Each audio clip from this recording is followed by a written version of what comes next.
Hi friends, welcome back to my channel. ఈరోజు మనం healthy వేలో ఐస్ క్రీమ్ ఎలా చేసుకోవాలో చూసుకుందాం. దీనికి ఒక క్యారెట్ తీసుకున్నాను.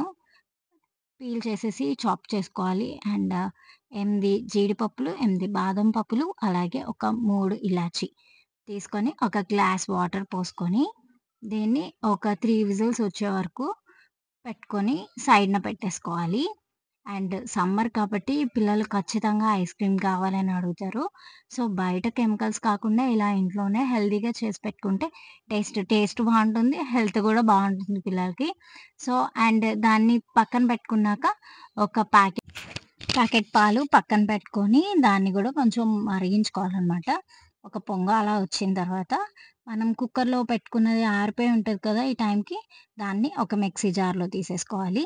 బాదం పప్పులు తప్ప మిగిలినవన్నీ కూడా మిక్సీ జార్‌లో తీసేసుకొని, ఆ వాటర్ ఉంటది కదా! ఆ వాటర్‌ని కూడా మనం వేరే గిన్నెలో పక్కన సైడ్ పెట్టుకోవాలి. అండ్ ఈ బాదం గింజలు పైన తోలు ఉంటది కదా! దాన్ని కూడా పీల్ చేసేసుకొని అది కూడా మిక్సీ జార్‌లో వేసేసుకోవాలనమాట. దీన్ని మెత్తగా మిక్సీ పట్టక్కర్లేదు. బరకగా ఉన్నా గూడా బావుంటుంది. అండ్ ఈ పాలు మరుగుతున్నప్పుడు ఓకే. పచ్చి వాసన అంతా పోయింది అని అనుకున్నాక కొంచెం బెల్లం మనకి సరిపడా స్వీట్‌నెస్‌కి సరిపడా బెల్లం వేసుకొని, దాన్ని కొంచెం ఒక బెల్లం కరిగిపోయింది అనుకునేంత వరకు ఉంచుకొని, అండ్ దానిలో మనం మిక్సీ పట్టుకున్నాం గదా! ఆ మిక్సీ పట్టుకున్న దాన్ని గూడా మనం డైరెక్ట్‌గా దానిలోనే వేసేసుకొని కలుపుకుంటూ ఉండాలనమాట. కలుపుకోవాలి.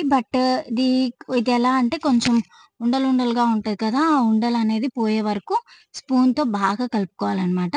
కలుపుకున్న తర్వాత ఒక పొంగొచ్చే వరకు ఉంచుకొని, దాన్ని సైడ్‌న పెట్టేసుకొని, చల్లారిపోయిన తర్వాత దీన్ని మనము ఒక ఐస్ క్రీమ్ మౌల్డ్స్ కానీ, లేకపోతే మీరు గ్లాసులు కానీ అలా ఉంటాయి కదా!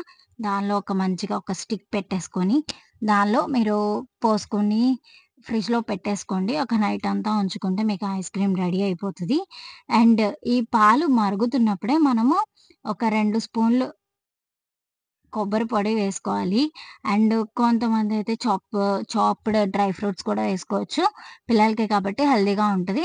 సో, నేనైతే ఇక్కడ జస్ట్ ఎండు కొబ్బరి మాత్రమే యేసుకున్నాను.